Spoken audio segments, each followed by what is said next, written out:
Hello, నేను Raj TV నుంచి మాట్లాడుతున్నాను. ఓ రాజ్ టీవీ నుంచా? మళ్ళీ ఇంటర్వ్యూనా? ఓకే రండి, ఈసారి అదరగొడతాను, ఎవరి ప్రాబ్లం లేదు. ఎవరి ప్రాబ్లం అనుకుంటున్నారు? తెనాలా? తెనాలి వల్ల నాకు ప్రాబ్లం ఎందుకుంటుంది? ఈజ్ మై పేషెంట్, ఏ గొడవ లేదు. మరెందుకు సార్ అతన్ని పోలీస్ స్టేషన్ లో వదిలేశారు? ఈ విషయం మీకు ఎవరు చెప్పారు? మాకు మెసేజ్ వచ్చింది. ఇప్పుడు మాకొచ్చిన మెసేజ్ వేరే టీవీ వాళ్ళకి వచ్చుంటే చీల్చి చెండాడేవాళ్ళు. అప్పుడు మీ ఇమేజ్ పోతుంది, మా ఇమేజ్ పోతుంది. పాపం తెనాలి ఎందుకు సార్ పోలీస్ స్టేషన్ లో ఉంచారు? పోలీస్ స్టేషన్ లో నేను తీసుకెళ్లి వదిలింది అదే treatment. It's a treatment. Yeah, it's a practical treatment. మీకే తెలుసు కదా తెనాలికి ఏది చూసినా భయం అని. పోలీసులు అంటే ఇంకా భయం. అందుకే జస్ట్ ఊరికే ట్రీట్మెంట్ కోసం పోలీస్ స్టేషన్ లో వదిలేను.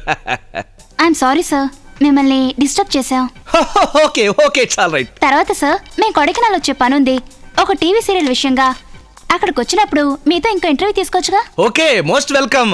ఎప్పుడు? అది ఎనీ టైం, ఎప్పుడైనా రావచ్చు. వస్తే తెనాలి ఉంటాడుగా? తెనాలి ఉంటాడు. తెనాలి ఇక్కడే ఉంటాడు. వాడెక్కడికి వెళ్తాడు? He's my patient. రండి, ఎప్పుడైనా రండి.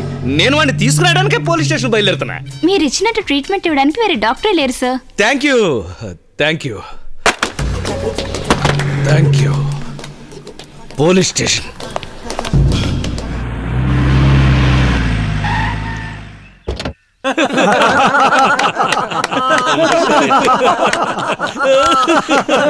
ముందు నేను పరిగెడుతున్నానండి, నా వెనక ఆ కుక్క వెనక ఆ అమ్మాయిలు రేస్ అయిపోయిందండి. అందరికీ పెద్ద కన్ఫ్యూజన్, కప్పు ఎవరికి ఇవ్వాలి, తెనాలికా కుక్కకా అమ్మాయిలకా?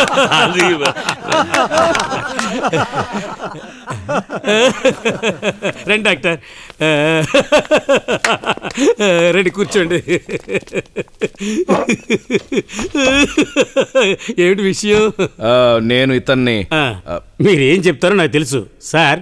మీరు ఏ కమిషనర్ దగ్గరికి వెళ్ళినా ఇది జరగదు. నువ్వు కూర్చో. ఎందుకంటే మీరిచ్చిన కంప్లైంట్లో ఇతను మానసిక రోగి అని రాశారు. మానసిక రోగిని సెల్లో పెట్టడం కుదరదు, కొట్టడం కుదరదు. అది కాదు ఇన్స్పెక్టర్. ఇప్పుడు ఇతన్ని అతనే వైజాగ్ వెళ్ళడానికి ఒప్పుకున్నాడు. కొంతసేపట్లో వ్యాన్ వస్తుంది. వ్యాన్ వచ్చేలోపు మేము మాట్లాడుకున్నావా, ఒకటే జోకులు, కామెడీ, నవ్వులు. ఏంటి అతను పంపిస్తానంటున్నాగా? ఎక్కడికి పంపక్కర్లేదు ఇన్స్పెక్టర్, నేనే అతను తీసుకెళ్దామని వచ్చాను. ఏమిటి సార్ ఏమంటున్నారు? మానసిక రోగి అన్నారు, హత్య చేస్తాడు అన్నారు. హత్య చేస్తాడు, చెయ్యొచ్చు, ఇఫ్ దట్స్ ఆల్. అది నేను అబద్ధం చెప్పాను. ఏంటి అబద్ధం చెప్పారా? ఎందుకు అబద్ధం చెప్పారు? పోలీస్ డిపార్ట్మెంట్లో అందరూ చెవిలో పూలు పెట్టుకున్నారా? ఏమనుకుంటున్నారు?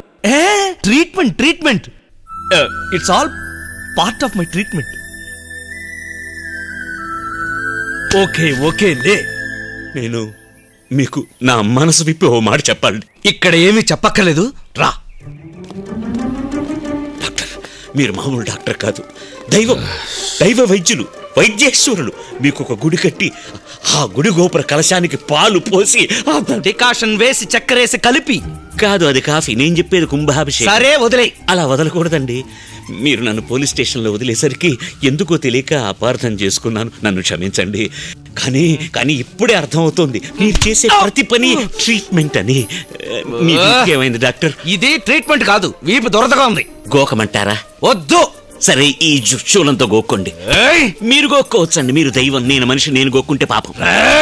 చంపేస్తాను. ఇది కూడా ట్రీట్మెంట్. yes treatment.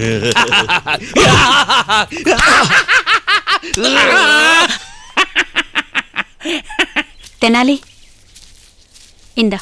ఇందులో బట్టలున్నాయి, ఈ కవర్లో డబ్బుంది, నువ్వు మీ ఊరెళ్ళిపో.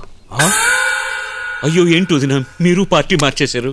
మారలేదు, నేనెప్పుడు ఆయన పార్టీనే. అవును తెనాలి, నువ్వు వెంటనే వైజాగ్ వెళ్ళిపో, నేను అక్కడికి వచ్చి కలుస్తాను. నువ్వునా? నేను అడుగుదాం అనుకున్నాను డాక్టర్, మీరే అడిగేశారు. ఏమైంది మీ అందరికి? వైజాగ్ పంపించడానిక నేను ఇంత కష్టపడి పోలీస్ స్టేషన్ నుంచి తీసుకొచ్చింది? ఇదే, ఇన్ని సంవత్సరాలుగా మిమ్మల్ని ఎప్పుడు ఇలా చూడలేదు. తెనాలి మీద ఎంత కోపం లేకుంటే జానకి మీద అంత మండిపడతారు. వద్దు, అతనికి ట్రీట్మెంట్ వైజాగ్ లోనే చేయండి, వెళ్ళనివ్వండి. నేనెందుకు అరిచాను? ఎందుకు? ఇప్పుడు తెనాలికి ఏం కాదు, నేను చేయబోయేది ట్రీట్మెంట్ అని ముందే తెలిస్తే ఇదెళ్ళి అతనికి చెప్పేస్తుంది. వాళ్ళిద్దరూ థిక్ ఫ్రెండ్స్ కదా, అందువల్ల నేను చేసే ట్రీట్మెంట్ చెడిపోతుంది కదా. అప్పుడు ఇతనికి పోలీసుల మీద భయం పోతుందా? That is why I shouted. అంటే మరి నా మీద కోపడిందంతా యాక్టింగ్. Just ఈ చెయ్యి గిలేశారు, ఇప్పుడు ఈ చెయ్యి. అంటే నీకు తెనాలి మీద ఏ కోపం లేనే లేదు. ప్రామిస్ కూడా చేశాడు. వదిన మీరు ఏంటిది చిన్నపిల్లలాగా? ఎందుకు డాడీ కోపడుతున్నారు? అది కోపం కదరా, ట్రీట్మెంట్. ఇచ్చిన ట్రీట్మెంట్ చాలు. తెనాలి వచ్చిందని వైజాగ్ వెళ్ళి. ఏంటి బాబు మళ్ళీ మొదటికి వస్తావు? మరేం డాక్టర్, జానకితో జంటగా ప్రశాంతంగా ఓ బ్రేక్ఫాస్ట్ చేయడం కుదరట్లేదు, ఒక లంచ్ చేయడం కుదరట్లేదు, ఒక డిన్నర్ చేయడం కుదరట్లేదు. కరెక్ట్. మీకెలా తెలుసు? ఇన్నాళ్ళగా చూస్తున్నాను, ఆ మాత్రం నాకు తెలీదా? ఇప్పటికే నేను లోపల ఒకటి పెట్టుకుని బయటికి మరొకటి చెప్పలేని మనిషి. కానీ నేను స్వార్థపరుణ్ణి. వెకేషన్ గడపడానికి కుటుంబంతో పాటు వచ్చిన డాక్టర్ని అది గడపనీయకుండా ట్రీట్మెంట్ అని అస్తమానం అడ్డుపడుతున్నానండి. డాక్టర్, మీరు హాయిగా ఎంజాయ్ చేయండి మీ వెకేషన్. నేను వెళ్తున్నాను. తెనాలి ఆగు, నా టెలివిజన్ తప్పించొద్దు. ఏంటి? నాకు టెన్షన్ తెప్పించొద్దు అన్నాను. తెనాలి నువ్వు ఇక్కడే ఉండొచ్చు. మా వెకేషన్ అయ్యే వరకు నువ్వు ఎక్కడికి వెళ్ళక్కర్లేదు. దాని వల్ల నాకు ఏ సమస్య లేదు. తెనాలి, మా వెకేషన్ అంతా నీకు ట్రీట్మెంటే. ఇది కోపం కాదు, యాక్టింగ్. Yes, acting. దేవుడా, నువ్వు కూడానా?